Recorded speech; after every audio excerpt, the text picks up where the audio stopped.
यदि आप पौधों के शौकीन हैं तो घर में डमकैन का पौधा लगा सकते हैं, लेकिन इसके फायदे और नुकसान के बारे में आपको जान लेना जरूरी है। जहां एक तरफ इंडोर प्लांट घर के भीतर रखने पर खूबसूरती बढ़ाते हैं, वहीं दूसरी तरफ आउटडोर प्लांट्स ताज़ी हवा के साथ साथ हमें ऑक्सीजन भी प्रोवाइड करते हैं। यूँ कहें कि हर तरह के पौधों का अपना अलग अलग महत्व होता है। कुछ पौधे घर की खूबसूरती बढ़ाते हैं तो कुछ हमारी हेल्थ के लिए बेनिफिशियल होते हैं। ऐसे ही पौधों में एक पौधा है डफनबेचिया का पौधा। इसे डमकैन या तेंदुआ लिली कहते हैं। यह पौधा अपनी बड़ी पत्ती वाली संरचनाओं की वजह से बहुत खूबसूरत लगता है। यह प्लांट एयर क्वालिटी में सुधार करता है, कार्बन डाइऑक्साइड को एब्जॉर्ब करता है। बेस्ट लो लाइट प्लांट है, इसे ज़्यादा सनलाइट की आवश्यकता नहीं होती है। मेरे पास ये दो तरह के डमकैन हैं। आप इनकी लीव्स में वेरिएशन देख सकते हैं।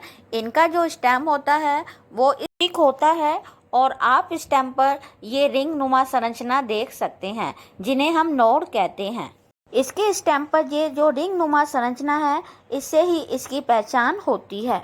इस पौधे के फायदे के साथ साथ कुछ नुकसान भी होते हैं, क्योंकि इसकी पत्तियां जो होती हैं वो टॉक्सिस होती हैं।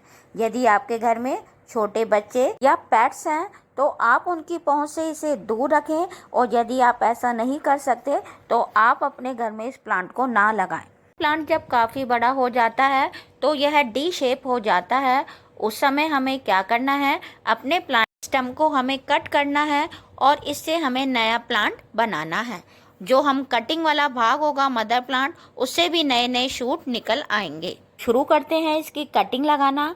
तो ये मैं डफनबेचिया प्लांट की कटिंग लेकर आई हूँ, और इस कटिंग को मैंने थोड़ी देर के लिए ड्राई होने रख दिया है, क्योंकि जब हम इसमें कट करते हैं तो इसमें से सैप निकलता है।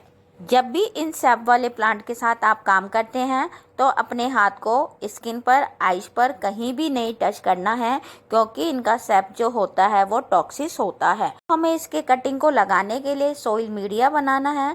मेरे पास ये गार्डन सॉइल है और इसमें काफ़ी मॉइस्चर है, क्योंकि ये सॉइल बारिश में भीग गई थी।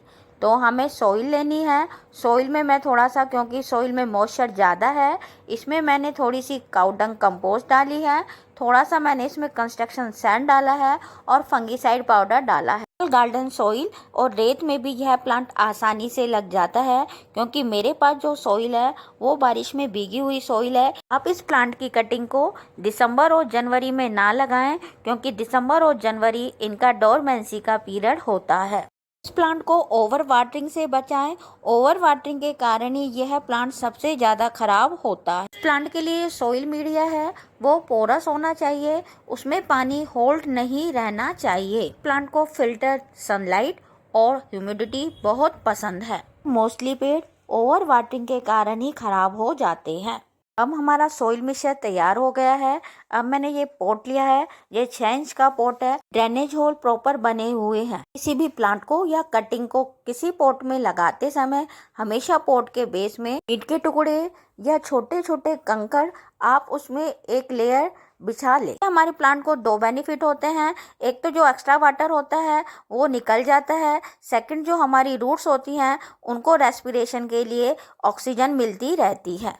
1 इंच की लेयर बिछाने के बाद अब हम अपने पॉट में मीडिया को फिल कर रही हूँ। लेकिन एक ऐसा प्लांट है जो आसानी से कटिंग से ग्रो हो जाता है। इनके मैच्योर होने के बाद इससे बेबी प्लांट भी प्रोड्यूस होते हैं। मैंने पॉट में सॉइल मीडिया फिल कर लिया है, और आप देख रहे हो कि इसकी कटिंग को लगाने के लिए मैंने थोड़ा सा इसमें स्पेस किया है, और अब मैं इसकी कटिंग को धीरे धीरे लगा रही हूँ। लगाने के बाद हमें सॉइल को हल्के हल्के हाथ से प्रेस करना है, और अब हमें इस प्लांट में वाटरिंग कैसे करनी है, क्योंकि मेरी ये सॉइल है, इसमें यह सॉइल में मॉइस्चर काफ़ी है, तो मैं अपने प्लांट की सॉइल में वाटरिंग बिल्कुल नहीं कर रही हूँ। आप अपने प्लांट की कटिंग लगा रहे हैं और वो सॉइल ड्राई है, तो आप उसमें एक बार वाटरिंग अच्छी तरह से कर दे। आने के बाद हमें 8-10 दिन के लिए अपने प्लांट को शेडी एरिया में रख देना है। आप स्क्रीन पर देख रहे हो, मैंने डमकैन की 4 कटिंग एक छोटे पॉट में लगाई हुई है। इसमें रूट्स बनी है या नहीं बनी आपको दिखाती हूँ। देखो, इस कटिंग में रूट्स आनी शुरू हो गई हैं। प्लांट की चारों कटिंग ही अच्छे से चल रही हैं, बस हमें इसमें ओवर वाटरिंग से बचना है।